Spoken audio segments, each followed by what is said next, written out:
पावणोजी म्हणजे कोण हो तुम्ही? कोणीकडचे? ते कसं आता सांगणार साहेब? अहो सलग 48 तास झाले ड्युटी, तिकडे 24 तास, इकडे 24 तास, त्यात तुम्ही झोपू देत नाही. मधल्या काळात फक्त 2 तास झोपलोय. तुम्हाला तर माहिती आहे आमचं लाईफ कसं असतंय, म्हणजे लय बेकार असतंय हो. तुमच्या क्षेत्रात श्रम आहे तो. अहो म्हणजे त्याचा काही विषय आहे का? अरे तू काय करतोय इथे? नाही काही नाही, ते बंदोबस्त आहे ना पाहिलं. अरे आपले पावणोजी आहेत ना, पावणोजी, पराग पावणोजी. डॉक्टर अहो टॉयलेटला तरी सोडायला सांगा ना यांना. हो अहो 2च तास झोप झाली राव 48 तासात, याला काय अर्थ आहे? काय का कडक बंदोबस्त लावलाय. हा. पण माणसाचा माणसावर विश्वास नाही राहिला अलीकडे. मी सगळं नीट केलेलं असताना तो डाऊट खाऊन आलास. जा आत जा.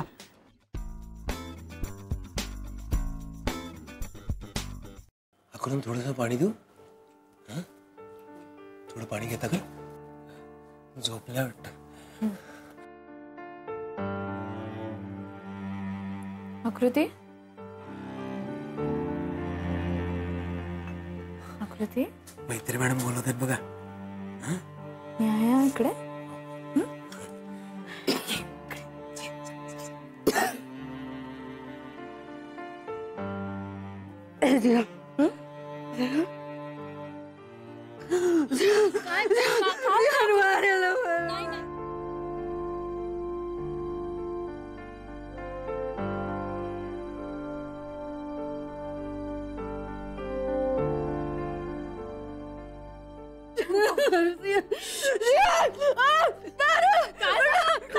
काही नाही करणार.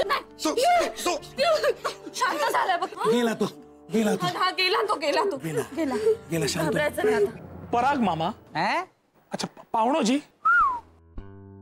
नाही तुम्ही तुमच्या कार्यास किती तत्पर आहात किंवा कर्तव्यदक्ष आहात हे मी जाणतोच. परंतु असंच एक विचारायला म्हणून की काही संशयास्पद हालचाल काही जाणवली तुम्हाला इथे?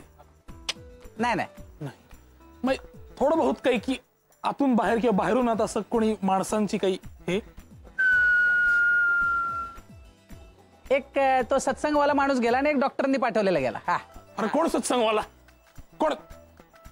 अच्छा, त्याचं सेक्स लाईफ उत्तम होतं का? हो हा म्हणजे आपला विकी शितोळे. शितोळे. आणि हा कोण? अरे एम आर कोण? तो डॉक्टरांनी पाठवलेला. अरे कुठल्या डॉक्टरने पाठवलेलं एम आर आपल्याला? शर्मा नावाचा. अरे शर्मा काय संबंध? असा कोणीच माणूस? अरे हा जियान आहे.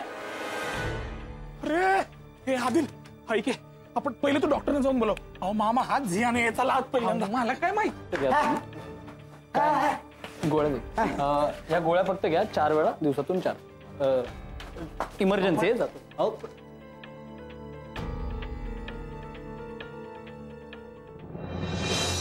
थोडंसं काय झालं? काय सांगायचं डॉक्टर, काय झालं? अहो तो जिहान आला होता. जिहान आहे, एमआरच्या वेशामध्ये आला होता आणि त्याच्या हातात बंदूक होती. बंदूक त्याने मला अशी बुक्की हाणली ना, गचकन नाक फुटलं सगळं आणि आकृतीचा काळा दाबत होता. काय? हो. आकृती बरीच ना तू? बरी आहे, बरी आता बरी आहे, पण थोडी शॉक मध्ये. अरे तुम्ही ओरडून बोलवायचं ना मग आम्हाला. अरे विकी, आम्ही वरच होतो. हो ना.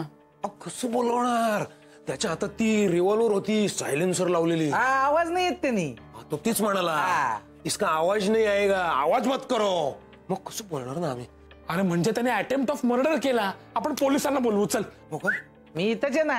अरे हा नाही, तुम्ही इथे आहात ते मला लक्षात आलं होतं, पण गोष्ट अशी आहे की उपयोग काय झाला सांगा मला. तुमच्या नाकासमोरून तो झियान निघून गेला, तुम्ही काही केलं का? अहो ते तसं नाही, सांगा ना तुम्ही जरा याला. ते काय झालं, तो बॉक्स घेऊन आला. नाही मी वरिष्ठांकडे तक्रारच करणार आहे तुमची. मी ऋतूला फोन करतो, थांबा. 1 मिनिट चुंबक, शांत हो. जिहान गेलाय आता आणि आता तो परत येणार नाही. कशावरून? मी बघितलं त्याच्या डोळ्यात, मला लगेच कळलं. आणि तो रिव्हॉल्वर बघ ना, टाकून गेलाय तिकडे. 1 मिनिट, त्या रिव्हॉल्वरला कोणी हात लावू नका, मला ठसे घ्यायचे. हो नाही, माझे पण ठसे आहेत त्याच्यावर.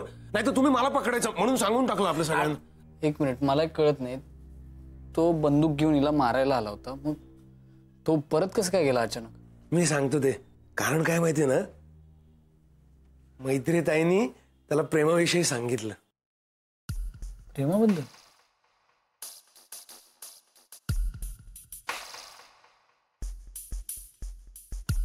प्रेमाबद्दल सांगितलं म्हणजे?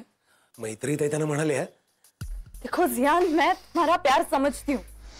देखो तुम जितना प्यार करते हो ना आकृति से, उतना ही प्यार मैं भी करती हूँ सौमित्र से। हाँ, मैं भी नहीं दे सकती उसको किसी और के साथ। करेगी। देखो, अगर अभी ये आकृति मर गई ना तो मेरा फायदा ही है।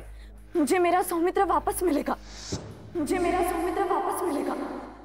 त्या म्हणाले की माझं तुम मी सांगते एक सावकाशी हिला बघ. हे काय झालं सौमित्र, मला नाही मीच सांगते ना, विचार करायला मला काही वेळच नव्हता, त्यामुळे पटकन जे सुचलं ते मी सांगितलं. अरे आकृतीचा गळा वगैरे दाबत होता रे तो झियान, मी खूप घाबरले होते.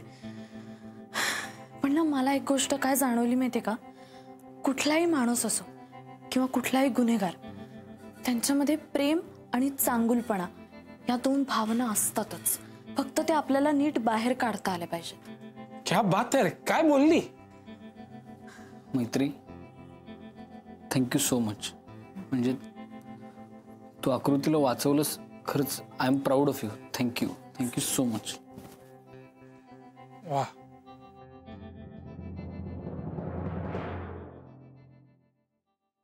थँक्यू. अरे खरं यार.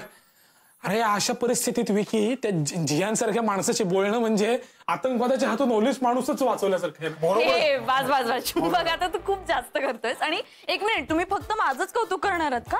तुझ्या लाडक्या विकीचं काही कौतुक नाही का करणार? विकीने काय केलं? मग मी नाही काय केलं फारसं. काही नाही केलं म्हणजे? अरे 26 जानेवारीला शौर्य पदक देणार आहेत आता त्यांना.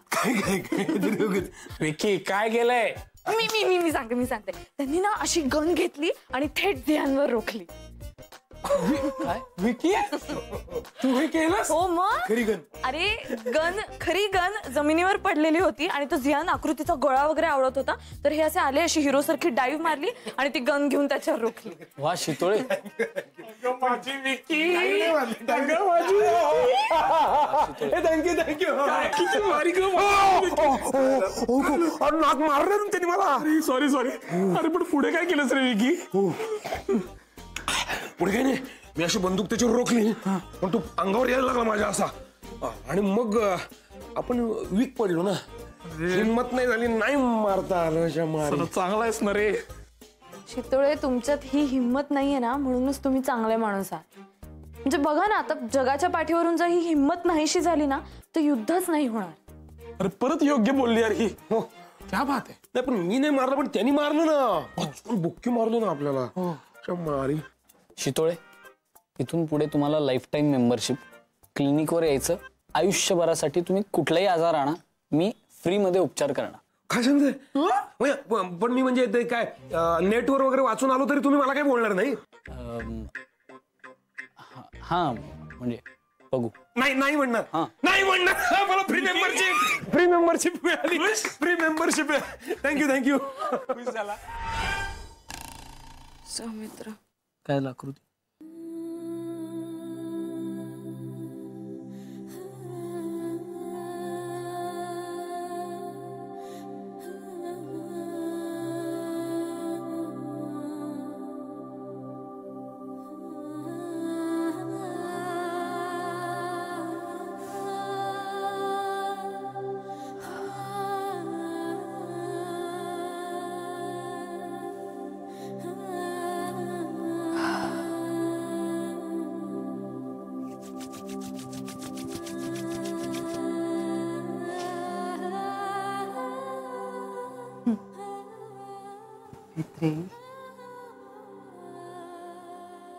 किती मोठी झालीस बाळा.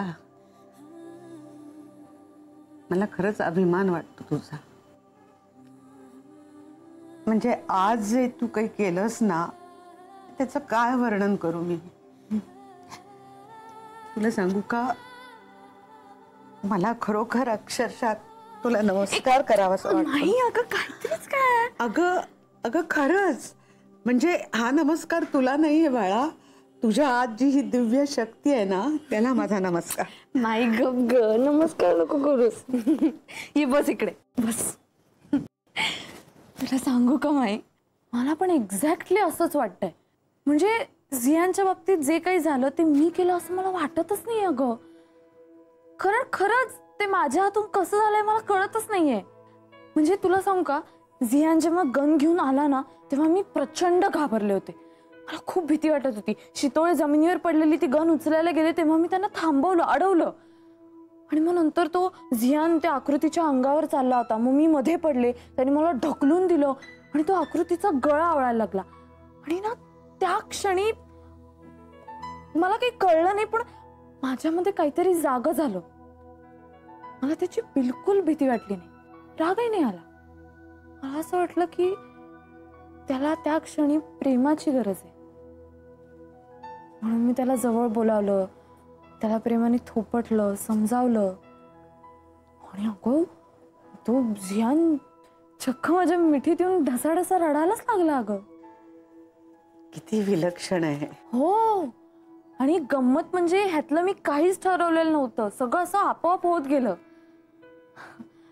मला काय वाटतं माई, मी हे जे सगळं मेडिटेशन करते ना गेले अनेक दिवस, किंवा मुळात माताजींचा जो आशीर्वाद आहे ना माझ्यावर, त्याचा हा परिणाम आहे सगळा, बाकी काही नाही. नाही तर बघ ना, मी किती साध्या साध्या गोष्टीत चिडते, अजूनही चिडत असते मी. पण त्या क्षणी माझ्यामध्ये एक प्रेमाचा झरा वाहत होता. योग्य गुरु मिळाला ना माई, की आपल्यामध्ये जी दैवी शक्ती असते ना ती आपोआप बाहेर येते. ती सगळ्यांमध्ये असते, ती झियानमध्ये सुद्धा होती. फक्त त्यावेळी मी त्या पातळीवर त्याच्याशी कनेक्ट झाले, इतकंच. मला ना आतून खूप पॉवरफुल वाटतंय. मला असं वाटतंय की काहीही शक्य आहे. माणसांनी जर एकमेकांवर प्रेम केलं ना तर काहीही शक्य आहे जगात. अगं मग बाळा, ज्याचं तुझ्यावर प्रेम आहे त्याच्यापासून स्वतःला का तोडतीयस तू? तुला हे कळतंय ना, मग का असं करतेस? असं नाहीये माई. अगं हे बघ, माताजींनी पॉंडिचेरीच्या आश्रमाची जबाबदारी घेण्यासाठी माझी निवड केली. ह्याच्या मागे एक काहीतरी विशिष्ट कारण आहे. मे बी त्यांच्या असं लक्षात आलं असेल की माझा उपयोग जगाच्या कल्याणासाठी होऊ शकतो. असेलही, पण जगाच्या कल्याणासाठी स्वतःचं लग्न नाही मोडावं लागत, असं स्वतः पिऊ म्हणजे माताजी म्हणाले आपल्याकडे.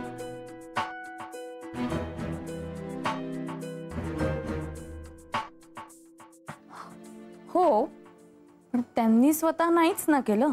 अगं ती त्यांची निवड होती, त्यांचं ब्रेकअप झालं होतं. तू प्रत्येक बाबतीत त्यांचं अनुकरण का करतेयस? तुला काही स्वतःचं स्वतंत्र अस्तित्व आहे की नाही? आहे ना, आहे मला अस्तित्व. म्हणूनच मी पॉंडिचेरीला चालली आहे, स्वतःचं वेगळं स्वतंत्र काम करायला. हे बघ माई, माताजींनी माझी एक नवीन ओळख मला सांगितली, जी मलाही माहिती नव्हती. आणि मला तर वेगळा साक्षात्कार झालाय. माझा आध्यात्मिक मार्ग आता अगदी स्पष्ट दिसतोय मला. हे बघ, तुला सांगू का मी बाळा, आपल्या संत परंपरेतही संसारी लोक होती. संसार आणि अध्यात्म दोन्ही त्यांनी एकत्र केलं. बहिणाबाई, तुकाराम, कबीर ही सगळी संसारी माणसं होती. त्यांना मुलं बाळ होती. एवढंच नव्हे तर संन्यासी असलेले आपले संत रामदास, त्यांनी काय सांगितलंय? आधी प्रपंच करावा नेटका. हे बघ, मला वाटतं हे सगळं तू नीट समजून घे बाळा. झोप.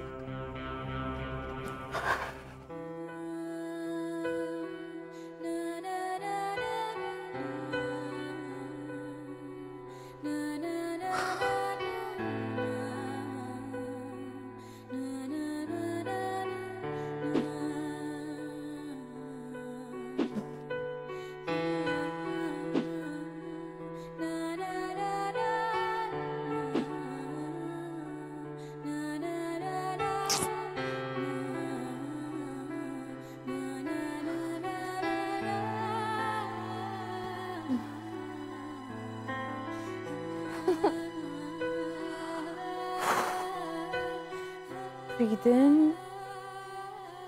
breathe out.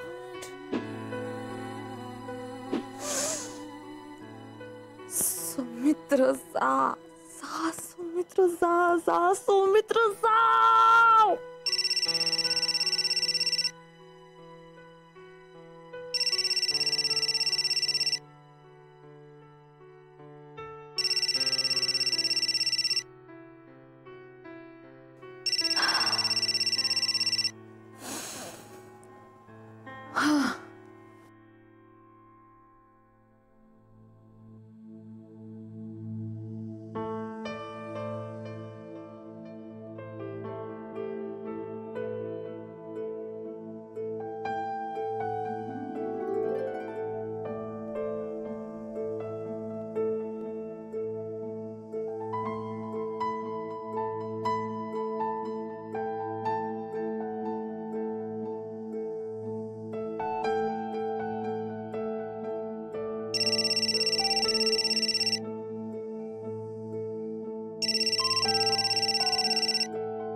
हॅलो. हॅलो मैत्री, झोपमोड नाही ना केली? म्हणजे झोपली नव्हतीस ना? नाही, मी आय मीन मेडिटेशन करत होते मी. अच्छा अच्छा. नाही, मला वाटलं की झोपमोड कशाला उगाच म्हणून सॉरी म्हणालो. नाही, पण तू आत्ता नेमका कसं काय यावेळी फोन केलास मला? आत्ता म्हणजे? आत्ता म्हणजे मी तुझंच म्हणजे मी तू कसा फोन केलास नेमका हेच विचारायचं होतं, बाकी काही नाही. आज काही विशेष कारण नाही, आणि आपले तसेही आता काही फार फोन्स होत नाहीत ना. म्हणजे आधी कसं रोज आपले असंख्य फोन व्हायचे. रोज सकाळी तू फोन करायचीस, तुझी स्वप्न सांगायचीस, ज्यात तू काही म्हणजे काही करत असायची. तिथून मग आलं की क्लिनिकमध्ये आलो की 2-3 फोन, क्लिनिकमध्ये भेटणार, परत संध्याकाळी भेटणार, मग रात्री परत गुड नाईट, आणि आपले तसे प्रेमाचे फोन.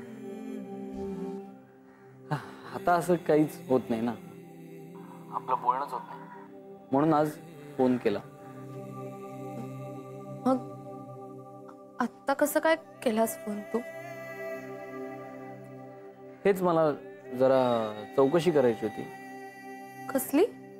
हेच की आकृती बरी आहे ना? म्हणजे झोपली का? हो, झोपली. अरे तिला आधी झोप येत नव्हती, पण मग माईच्या खोलीत थोपटून झोपवलंय तिला. गुड. तू काहीच काळजी करू नकोस, तुझी होणारी बायको अगदी सुरक्षित आहे. काही काय बोलतेस? नाहीतर काय, बरोबरच आहे ना ते. काय ना मैत्री, खरं तर हे बरोबर नाहीये, पण जाऊ दे, आता काय करणार आपण. बरं, आणि हे पण म्हणू शकत नाही की पुलाखालून पाणी खूप वाहून गेलंय, कारण मुळामुठेला पाणीच सोडलेलं नाही. काही बोलताय तुम्ही डॉक्टर. आता पाणी नाकापर्यंत याच्या आधी ठेवते फोन. Good night. मैत्री, मी खरं आकृतीची चौकशी करायला नव्हता केला फोन.